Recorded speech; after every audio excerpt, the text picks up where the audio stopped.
Hello everyone, welcome back to my channel.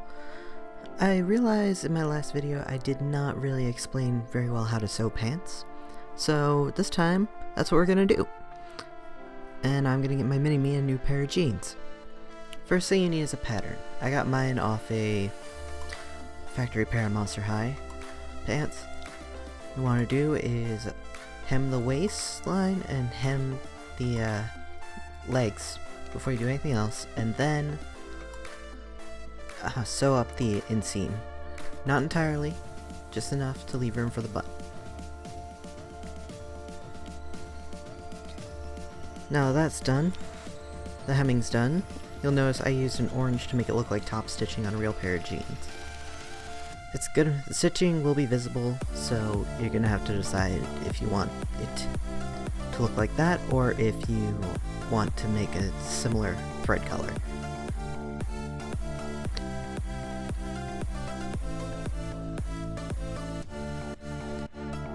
Now you just want to lay them on top of each other and pin them.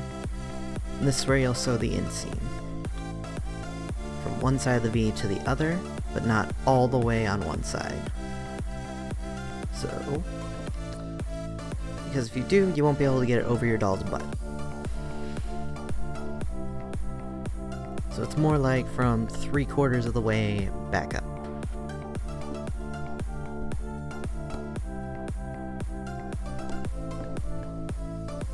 See? Just like this.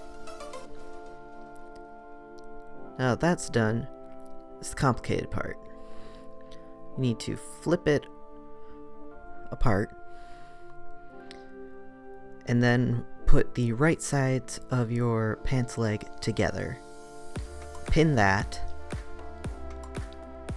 You want to make sure you get it all the way up to there.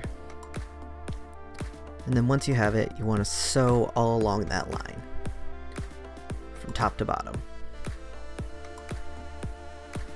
Now that's done, you can trim the excess and get some long tools to help you turn the legs right side out.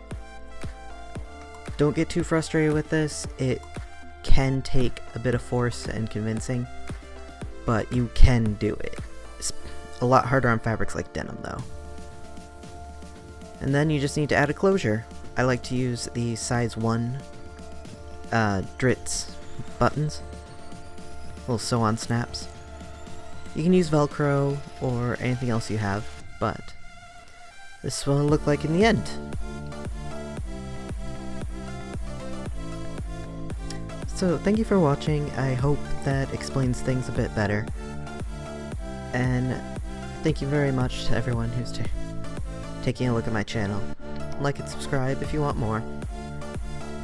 Thank you and have a good day.